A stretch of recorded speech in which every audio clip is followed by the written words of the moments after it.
Okay, so good morning everyone.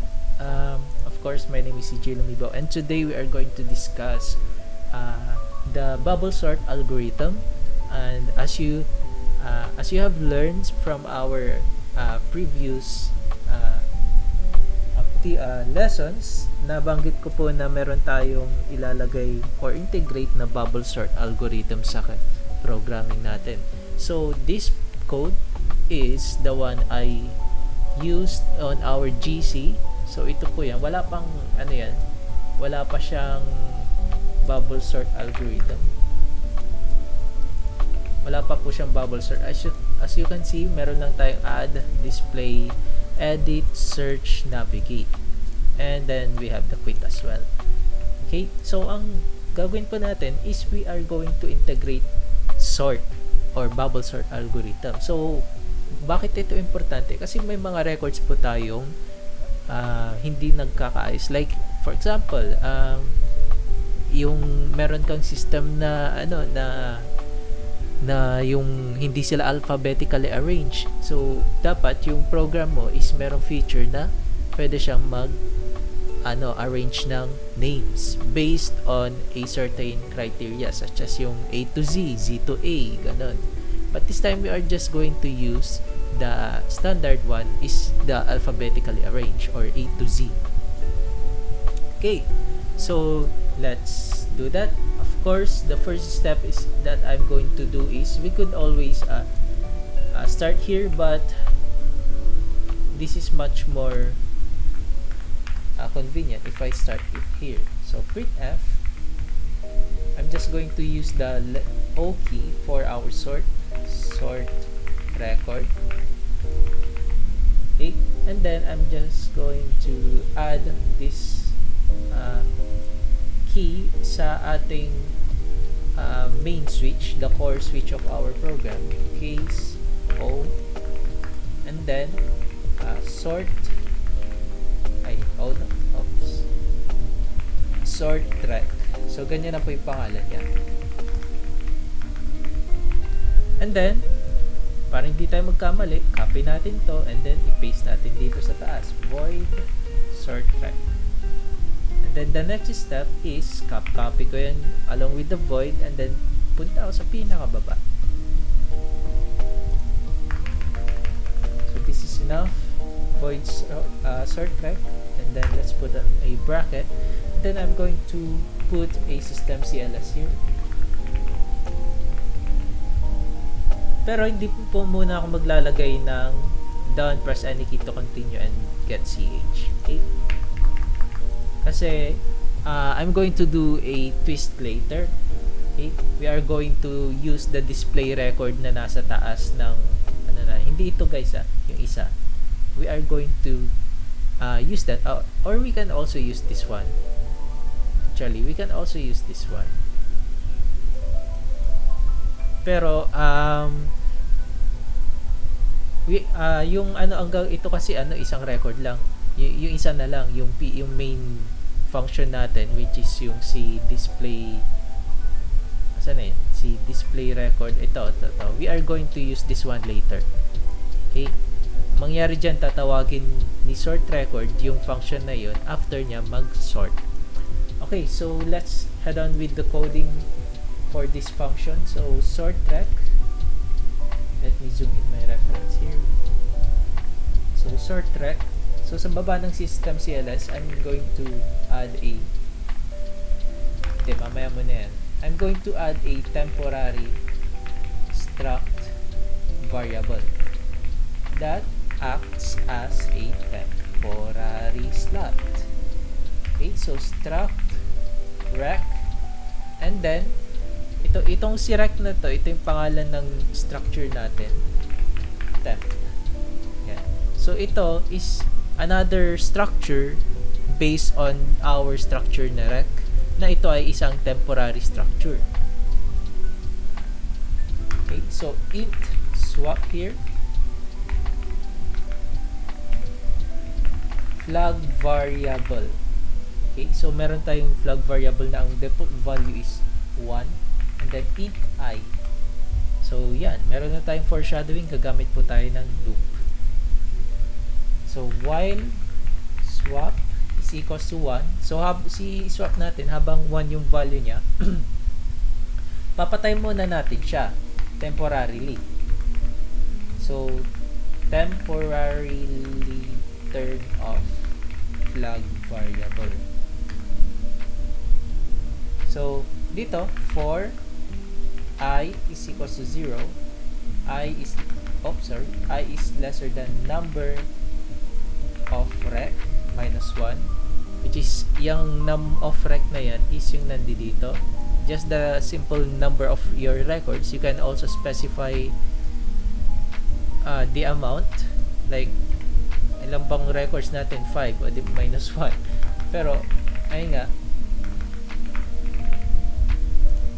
mas maganda kapag gumamit ka ng variable para at least kung may babaguhin ka, hindi mo na kailangan puntahan lahat ng void para baguhin yung condition. So yan, semicolon I++. So dito lalagay ako ng condition to determine if the current value or the current record value na lang is greater than the next value. If yes, they will exchange places. If, so ito na yan guys, if si record I that number, so bakit number? Kasi kung titingnan natin guys, dito pwede natin to pagbasehan kung ano ay pwede natin to pagbasehan sa sorting natin, like si mas mataas yung employee number ng isa kumpara sa nauna or kumpara doon sa susunod. So ganun guys. So ito yung pwede natin pagbasehan as or para sa sorting. So ito yung pwede nating i-sort. Okay? So dito, babalik tayo dito. Lesser than greater than record I plus 1 dot number. So sir, bakit ano tong I plus 1 na yan? So ito kasi guys, kapag sabing ganito lang siya, I, ganun, ibig sabihin ng bracket, I bracket, yan yung current record natin. Saan ba tayo mag-i-start? So sa 0. So ano yan, ang value ni I natin, ang value ni I natin dyan is 0. Pero ginawa natin I. So record, ito yung current ulitin ko, current record natin. So kung si current number natin, for example employee number, so kung si current number natin is mas malaki kesa doon sa susunod na kesa doon sa susunod na number, pagpapalitan natin siya dito sa loob ng if. Ganun po yan. Ito yung current position, current record or current number. Ito naman yung susunod na number. So kung ginawa ko yung 2, i-skip niya yung susunod kay I, ang i-consider niya is yung number na nasa tabi ng in-skip ni I. So ganyan.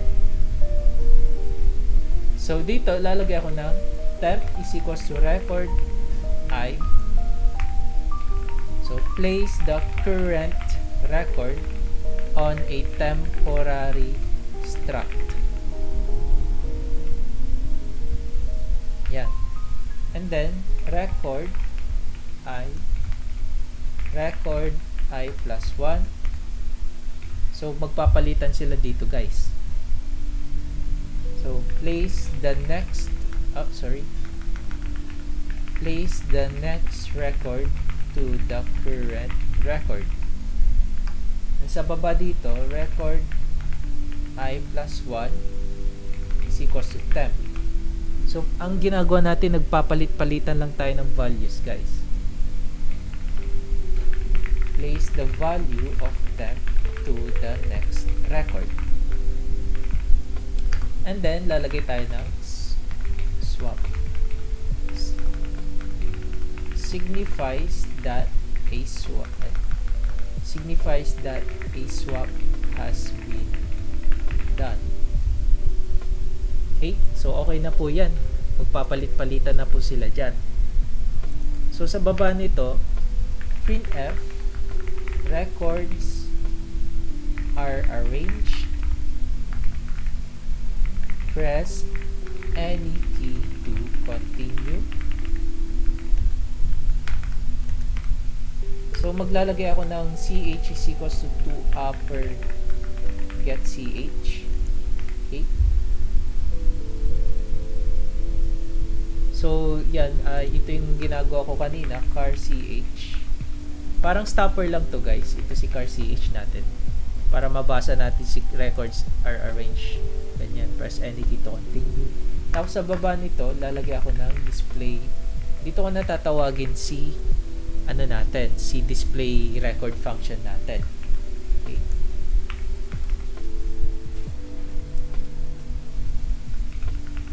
After arranging the records, display all the records.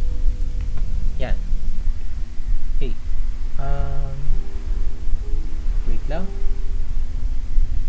Ayun, nakalimutan ko yung -1 dito. Sorry. Para hindi tayo lumagpas sa pag-change ng mga records.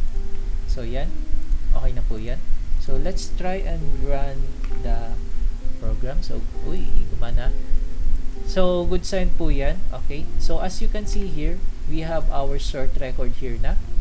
Okay. So, the first step we are going to do is add record. So, ito si number natin. Ito yung pagbabasehan natin for sorting. Okay? So, we can sort this by alphabetical, ganon. A to Z, Z to A. Ganon. Okay? So, hold on. May message kasi. So, maglalagay ako ng details dito. So, let's say 600. So, itong mga details na i-add ko or numbers or records is for the sake of testing, hindi po sila arranged. Okay? So, hindi ko sila i-arrange. So, random numbers po yan. So, 600. Let's say 500. 200. Oops. 700.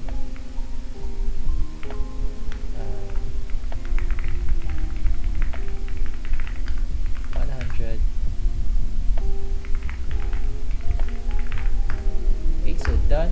And titingnan po natin yung record natin dito. As you can see, display record number CJ Lumibaw, Rina Cabansag, 200 Sir Lawrence, 700 kay Sir Andrew, and then 100 kay Sir Yud. So CJ, Rina, Lawrence, Andrew, Yud. So let's try and sort this one. So I'm going to press O. Records are arranged. Press any key to continue. So I'm going to press the enter key. And as you can see here guys, kitang-kita na po natin na arrange na po ng program natin yung number. Okay? So 100, 200, 1, 2, 5, 6, 7. As well as the names. Okay? So, ang nangyari dyan, dinetermine ng program natin kung sinong mas malaki, sinong mas mataas kumpara dun sa susunod. So, kapag mas mataas si current position kumpara sa susunod, sa next position, or sa next number or record, i-arrange niya po si number as well as the name or yung buong struck record or yung buong current struck record. Magpapalitan po sila. Ganun po yun. So, should there be any questions, paki-PM na lang po sa GC natin, and I hope you have learned something new today. So, thank you for watching this video.